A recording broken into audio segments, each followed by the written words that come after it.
जी अस्सलाम वालेकुम। कैसे हैं सब लोग? उम्मीद करता हूँ सब लोग खैरियत से होंगे। जी हमने शुरू किया था फाइव किंगडम क्लासिफिकेशन सिस्टम। मैं हमारा टॉपिक चल रहा था चैप्टर नंबर 5 से। और चैप्टर नंबर 5 क्या नाम था? Writing of life. अभी वही लेक्चर कंटिन्यू है। इसमें हमने भी इससे पहले बात की है जिसकी two five kingdom classification system के स्टार्टअप किया था। और मैंने आपको कहा था कि फाइव किंगडम क्लासिफिकेशन सिस्टम था जो कि रॉबर्ट विटाकर ने प्रेजेंट किया था।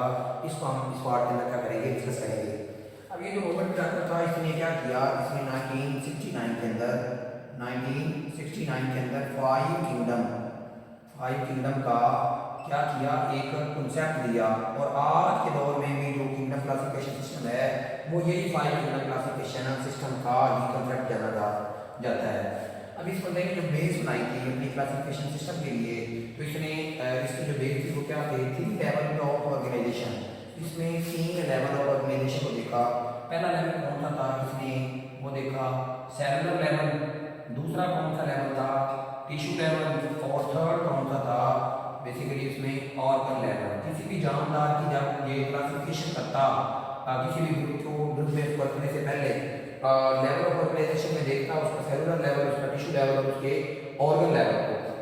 उसके बाद इसमें देखा 3 principal mode of nutrition. Mode of nutrition इसने जो देखे वो कौन से थे।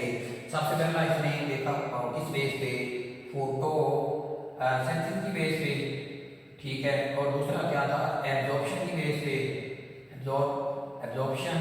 और थर्ड पे क्या था, इंजेक्शन। ये इसके 3 पॉइंट थे मोड ऑफ न्यूट्रिशन की बेस पे। इसने क्या किया, जानदारों को क्लासीफाई किया।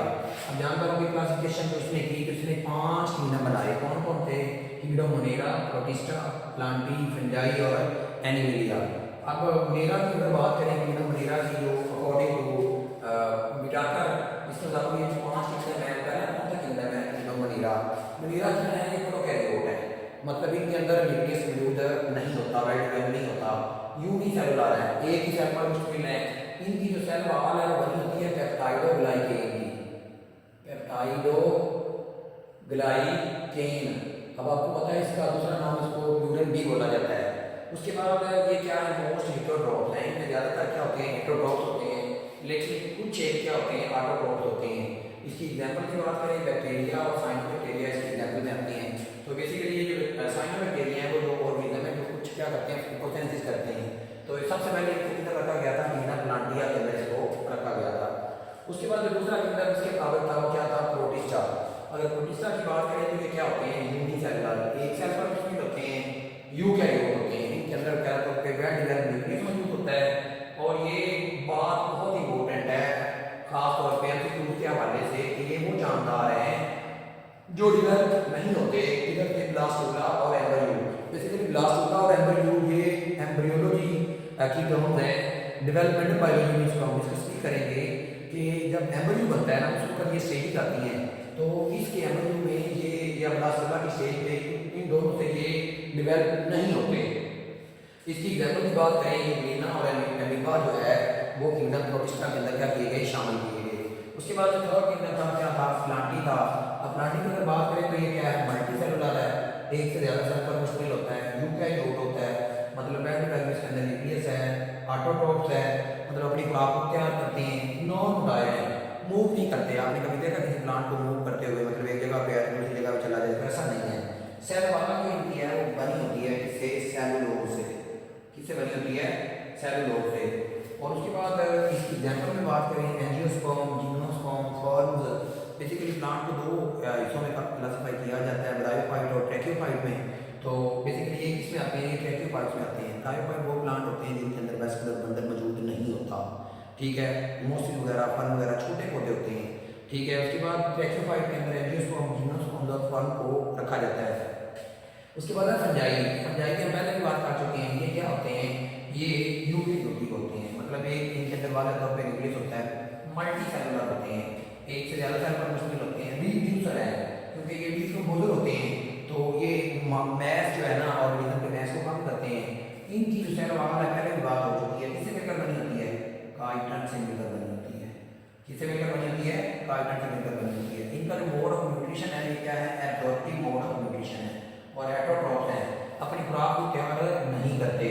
अगर हम एग्जाम्पल की बात करें मशरूम खूब भी आगे आपने देखी होंगी अपने सराउंडिंग में वाइटस होती है अम्ब्रेला शेप, तो ये क्या है मशरूम है। पैंथीलियम या यीस्ट, ये सारी की सारी फंजाई की क्या है एग्जाम्पल है। उसके बाद है एनिमिलिया। एनिमिलिया की बात करें तो ये क्या है मल्टी सेलुलर है, एक से ज़्यादा सेलुलर मुस्लिम है।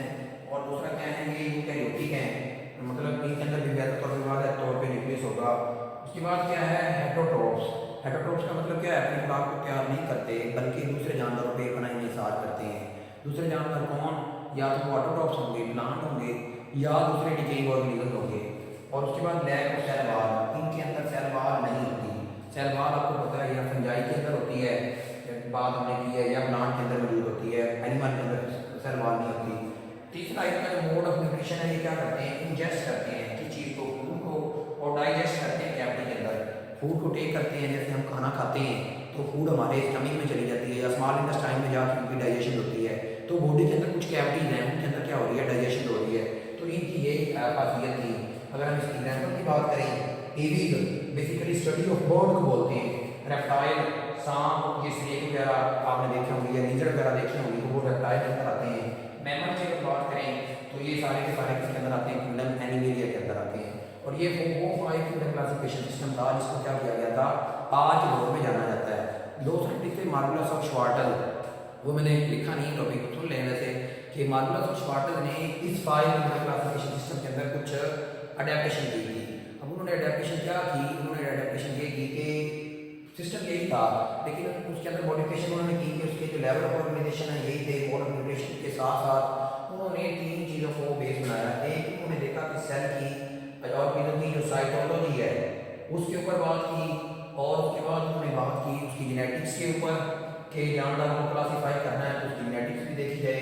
उसके बाद उनके जो ऑर्गेनेली के सिम्बायोटिक ओरिजिन था ना उसको भी उन्होंने क्या किया क्लासीफाई किया गया। तो ये 3-4 वो पॉइंट थे जिनको मार्गुलस और श्वार्टल ने इस 5 किंगडम क्लासिफिकेशन सिस्टम के अंदर बेस बुनियाद के इसको एडप्ट किया था, मॉडिफिकेशन की थी। और आज जो 5 किंगडम क्लासिफिकेशन सिस्टम जानते हैं वो वही सिस्टम है जो इस बंदे ने दिया था, रॉबर्ट ड्रैकर ने कब किया था 1969 के अंदर। अब मैं आपको बात कर दूँ जो हमने पहले बात की थी कि 6 किंगडम कौन सा था। तो इन 5 के अलावा एक किंगडम बनाया गया था किंगडम आर्चिया। तो आर्चिया के अंदर बेसिकली रखा गया था साइनोबैक्टीरिया को, क्योंकि बैक्टीरिया में हमने डिस्कस किया है। तो बैक्टीरिया के 2 ग्रुप बना दिए गए शुरू में, एक बैक्टीरिया के अंदर रखा गया जिसको मोनिरा था और दूसरा आर्चिया था किंगडम, उसके अंदर साइनोबैक्टीरिया को रखा गया। लेकिन बाद में साइनोबैक्टीरिया को भी बैक्टीरिया के अंदर क्या कर दिया गया, कर दिया गया, उधर ही रखा गया। इस वजह से वो छठा किंगडम था उसको क्या कर दिया गया, खत्म कर दिया गया। तो ये था 2 to 5 किंगडम क्लासिफिकेशन सिस्टम का कंसेप्ट। अगर इसमें कोई भी क्वेश्चन है कोई भी थ्योरी है तो आप मेरे सेशन में पूछ सकते हैं। अस्सलाम वालेकुम।